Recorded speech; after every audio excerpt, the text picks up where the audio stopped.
Hey everyone, this is going to be an interesting one. As you can tell by the title, the big question for right now is 25 ACP the best self-defense round? Well, no, it's not. Of course it isn't. Why would you even think it is? That's ridiculous. And if you have a short attention span, you probably really appreciated that. You can move on to another video, or you can stick around. So, what is the point of this video? Well, some people criticize 25 ACP. This is a 21A, by the way, Beretta 21A. A lot of those guns, they only hold about 7 rounds. You can get something like this Canic that can hold 18 to 20 rounds. That's way better, and it shoots a 9mm, which is far more powerful. Or you can ditch this and really step up your game, get a nice 357 Magnum. I mean, let's face it, the 25 doesn't do too much over about 100 foot-pounds of energy. 9mm probably about 350, 375 foot-pounds of energy, depending what you're shooting it out of and your loading. And 357, I mean, that can just hum along at anywhere from like high 400s to like 700 foot-pounds of energy. So you get a lot of energy out of 357, and you get decent energy out of the 9mm. Why not carry one of those? Well, a couple of reasons why. Well, for one thing, if you're shooting something like a 357, or if you really want to get crazy and shoot a 41 Magnum or 44, you probably only have 6 rounds. Now, there's 6 powerful rounds, but, the 25, you're going to have that too. This one right here, you can have 10, you can have 18, you can have 20. You have a lot of options there. But there's one thing here. Look at the size of these two guns. I mean, these are pretty big. Now, granted, you could also have a smaller 357 Magnum. I mean, they do make snub-nose 357s, and I can tell you, they're cool. Would be good for self-defense, but I wouldn't want to practice too much with them. I actually did something kind of stupid. I actually bought a polymer 357 Magnum. That felt like someone was smashing my hand with a hammer. But that's my problem, not yours. My biggest reason for thinking that these are actually maybe not the best option for some people is program compliance. Are you going to carry this every single day? You're going to carry this every single day. Sometimes you dress differently on a lot of days. Now, a lot of this is kind of personality-based. I'm the kind of person who has to have a routine. I need routine. I need to do the same thing every day. And God help me if one little thing changes, because it throws everything into a tizzy. It's a limitation. It's my limitation. I'm aware of it. And I'm familiar with it. Something like this, there might be certain things I wear. This might not be too bad, but let's face it, I'm never going to carry this. I have never concealed carried this. Never even thought of concealed carrying this. It's got a freaking 6-inch barrel. It weighs like a couple of pounds. I'm not carrying this. Love it for the range, but I'm not carrying it. This, I think I carried maybe once or twice. You know what? I didn't like it. I didn't feel like I was carrying a gun. I felt like the gun was carrying me.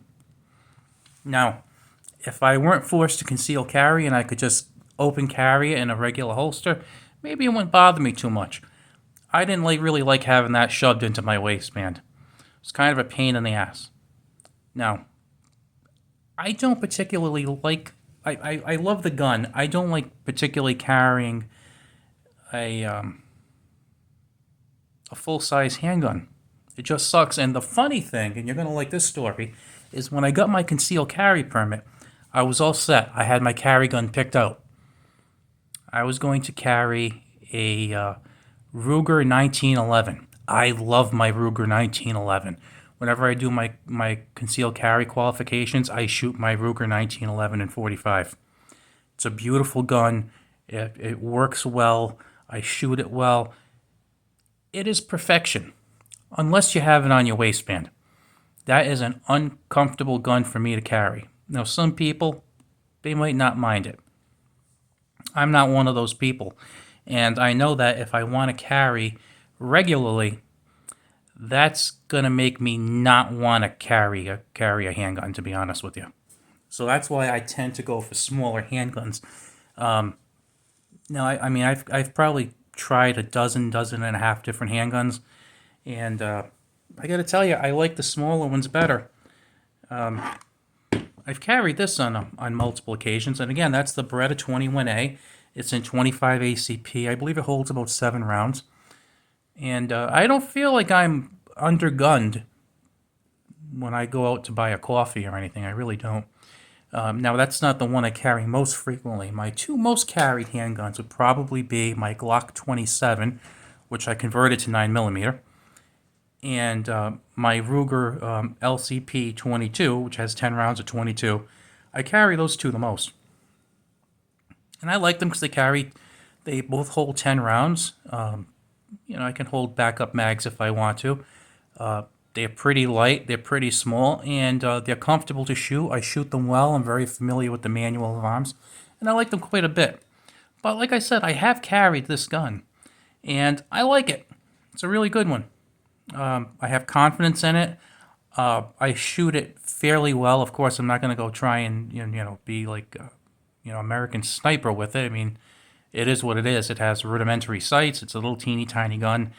It's for close-up situations that you'd expect in a self-defense situation. But I've come across a lot of stuff about 25 ACP. And, some people say, well, it's not a powerful round, it's a weak round. And I would absolutely agree with that. It's not a powerful round. Offhand, I think it gets, again, about maybe 100 foot-pounds of energy versus like 350 with a 9mm and maybe 400 with the 40. Around 400, a little higher with the 45. So it's not a powerful round. Absolutely not. But what kind of ticks me off about it, though, is some of the stuff I see. Like, there's this quote, I believe it was by Jeff Cooper, Lieutenant Jeff Cooper, or Colonel Jeff Cooper, excuse me. And basically, to paraphrase, it's like, if you're going to carry a 25 ACP for protection, don't load it, because if you load it, you might shoot it. And if you shoot someone with it, they may find out and get upset. Really? Now, yeah, I know it's a tongue-in-cheek thing, but, as I've said in other videos I made, I think too many people are prepared for the absolute worst case 1 in 10 million scenario. And they don't think that just having a firearm in a bad situation could help stop things. Like as I've said before, thankfully, I think the chances of any of us ever having to draw our weapon into self-defense is extremely minuscule. I have never drawn my weapon in self-defense, never thought of drawing it in self-defense, never even came remotely close to the possibility. It just makes me feel better to have it in the unlikely event that I would need it. Okay? So that's the first thing. So no matter what you have some insurance basically in your waistband or in your pocket, or no matter how you carry. Second thing is, I think that the issue most of us would be facing is something like basically a mugger, something of that kind of thing. You go into your car, maybe somebody tries to jump you or something. I think that's probably the most likely situation where if we were to become a victim of crime, it would probably be something like that. Now, of course, yeah, it could be some, insane, out of this world event, but I mean, that's the common thing. That's the most frequent thing, is when you would pick up a newspaper, you see these kinds of things like, your basic street crime. You're walking down the street, somebody's attacked by, some drug addict or something, or, you walk into your car, or, something of that nature. And in a lot of those situations, just brandishing the gun, if somebody's pulling a knife and they're trying to stab you, just brandishing it and getting ready to use it might be enough to defuse the situation. And in situations where it's not enough, you're still firing bullets. You're firing like 50 grain projectiles at about 800 feet per second, and you're making holes. The other thing is, these are very, very easy guns to fire if you need to. If you've never fired a 25, I'm not going to tell you to buy one if you're not interested in it, but see if your friends have one and you can borrow one at the range. They're extremely easy to shoot, and in a close situation, you can just point shoot it. You don't even really need the sights. If someone's 5 feet away from you, you don't need sights. And some would say, well, the penetration's lousy. I wouldn't say it's lousy, to be honest with you. I read some interesting articles online. Like I read one by Lucky Gunner, one by Ammo Land. Type in 25 ACP in Lucky Gunner or 25 ACP in Ammo Land, and some of the reports I've seen show that some rounds suck. Basically, hollow points suck because hollow points don't open up; they tumble and all this. They're not very good. You might get like 7 or 8 inches of penetration. FBI suggests 12 to 18. Think about the 18 for a second. So they suggest 12 to 18 inches of penetration. One test, it got a hair over 11 inches. Another test, it got slightly over 12. So it's either very close or right at the minimum amount of penetration in a calibrated gel block that the FBI recommends. So that's really not that bad when you think about it. It's really not a bad thing. So you have a handgun that's very, very light, small, easy to carry, very easy to conceal. It will poke holes in bad people, and it meets or comes very close to meeting the minimal requirements as established by the FBI in a calibrated gel block. That's all not bad. Now, let's focus on the 18 inches for a second. Let's say you decide you're going to carry your Glock 40 or your Glock 20, which for those of you who don't know, that's a 10 millimeter round. And you decide you're going to put in your buffalo bore rounds or, something of that nature. Something that gets like 700 foot-pounds of energy. Guess what? You're getting a lot more than 18 inches of penetration and something like that. And a lot of carry ammunition can get that kind of penetration. Do you really want that kind of penetration if you have to use it in a self-defense situation? At first glance, you might say, well, yeah, of course I do. Oh, I don't think I want to, because once you send that round down the barrel, guess what? You own it. If it goes through the bad guy and it goes through someone else, guess what? You own that one too. I'd rather use a lot of caution and get something that is going to, in my opinion, get the job done. And I'd rather risk not getting enough done than getting too much done and having some some extra damage or something. So I tend to like the smaller guns. I like the 22 also. Now the big thing with the 25 ACP is it's centerfire. It's a really good round.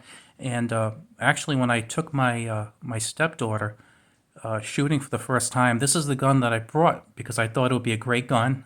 I think Beretta makes a great handgun, and there's very almost no recoil basically, and I thought it would be a good learning thing, rather than put a 357 in her hand and say, "Hey, shoot this crazy thing."